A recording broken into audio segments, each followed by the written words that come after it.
Somebody should be able to testify to your character if you're a good person. If you get in trouble and you claim to be a good person, there should be somebody that is willing to stand up and testify to the contents of your character. You in here talking about yes, man. Show me a nigga standing up for the broad.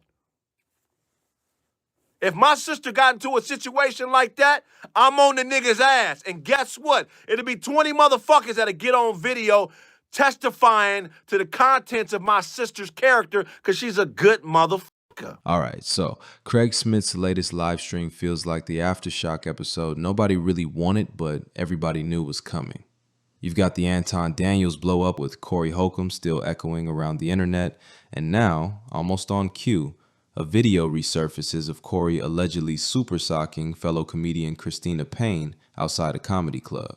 Two separate incidents, two different moments in time, but Craig is basically arguing that they're connected by the same behavioral DNA.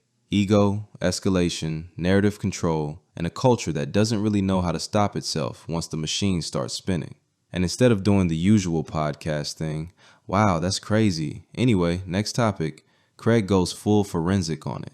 One of the main things he keeps hammering is this idea that Anton isn't just reacting emotionally, he's allegedly trying to manufacture reality through digital pressure. Black women between the ages of 25 to 40 calling Ant a fat, disgruntled whinings who doesn't know what he's talking about.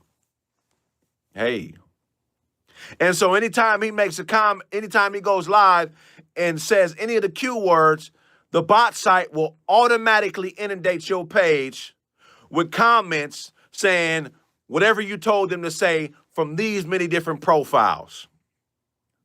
So this barrage of bots and bullshit information that Ant and others who support him are using to try to push this agenda is taken out context. It's called contextomy.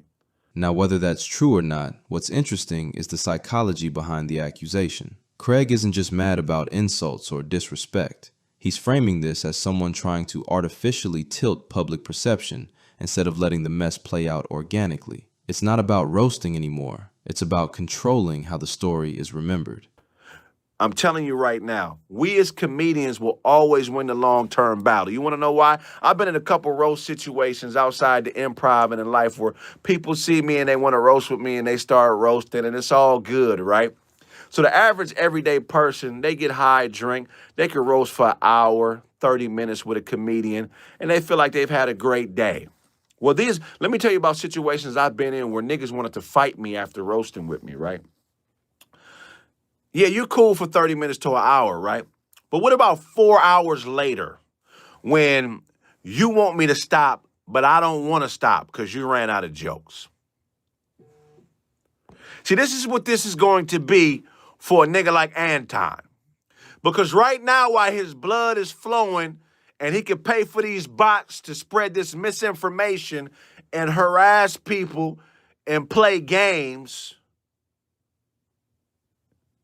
it's cool. But what about when he's done and he wants it to be over and I'm still on his head? What's it gonna be then? Craig is very clear that he's willing to stay on his neck long after the internet gets bored and moves on to the next outrage cycle. That framing matters because it explains why this stuff keeps escalating instead of cooling off. Nobody wants to be the one who looks like they folded. Nobody wants to lose face publicly. And in comedy culture especially, backing down reads like weakness. Then Craig pivots into the video that's reignited everything. Footage allegedly showing Corey Holcomb punching Christina Payne outside a club late at night. Craig describes a chaotic scene. One woman surrounded by a large group of men, loud voices, confrontation energy, post-midnight madness. He pushes back on the idea that this was just playful roasting or harmless banter. In his view, the situation had already crossed into something volatile before the punch ever happened. You think it's an accident that he comes on this show, storms off, and then a week later, that video come out?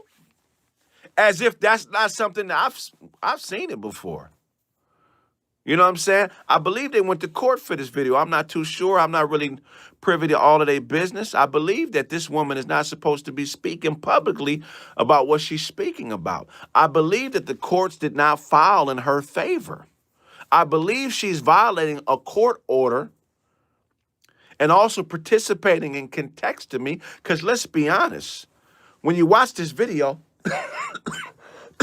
excuse me, it's 15 dudes out there, one woman. 15 men, one woman.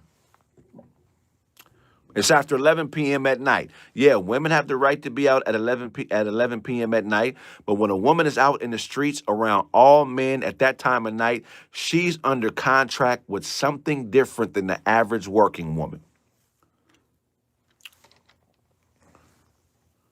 She's either under contract with the streets, she's either under contract with some type of drug she's on, or she's out there chasing fantasy. Again, these are his interpretations, but the bigger takeaway isn't the specifics. It's how quickly these situations get reframed once legal risk enters the conversation. Everybody suddenly becomes a legal analyst. Everybody suddenly knows what should or shouldn't be said. Accountability becomes selective. Where Kraig really goes hard is on the gender dynamics of the incident. He repeatedly emphasizes the role of Christina's boyfriend being present during the altercation. Now, in that video you saw, it's 15, 20 niggas. Her boyfriend is one of the niggas.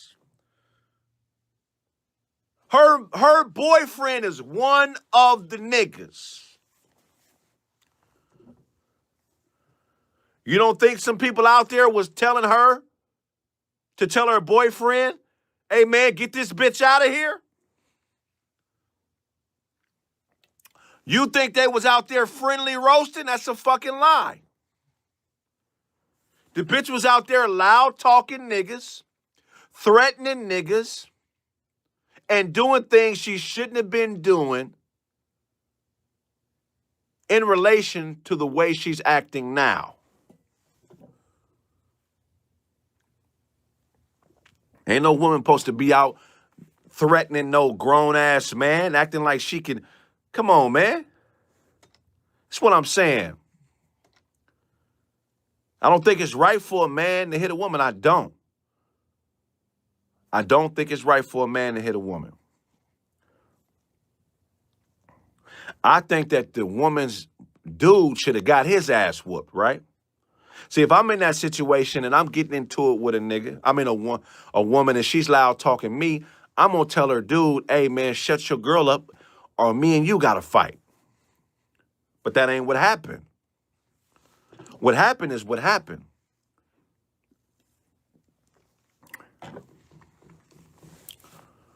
But this ain't no Claire Huxtable. This is a woman that's under contract with either the streets, the industry, or some type of drugs. In Kraig's worldview, the boyfriend failed his responsibility by allowing the confrontation to escalate instead of removing his partner from a hostile environment. He's very clear that he doesn't support men hitting women, but in the same breath, he suggests the boyfriend should have been physically checked for not controlling the situation. That contradiction sits awkwardly because it exposes how old-school street logic still creeps into these conversations. Protection framed as control, conflict framed as dominance, responsibility framed through masculinity rather than de-escalation.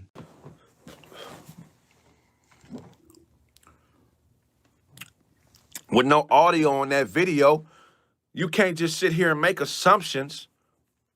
This nigga said, nah. What you mean, nah, nigga? Come on, man.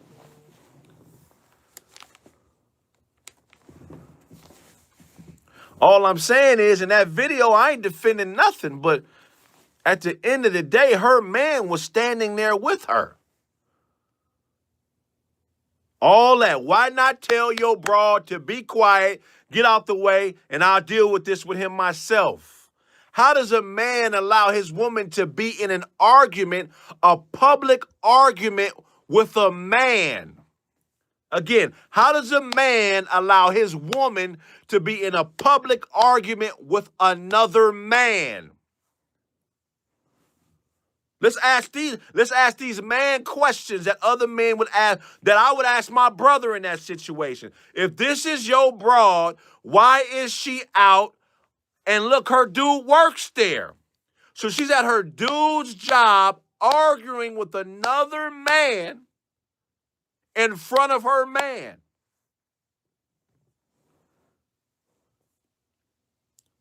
But with this context to me, this whole situation has been presented as if this is a person who just was in a roasting competition and can't understand why things happen the way they happen. No, we're talking about drugs.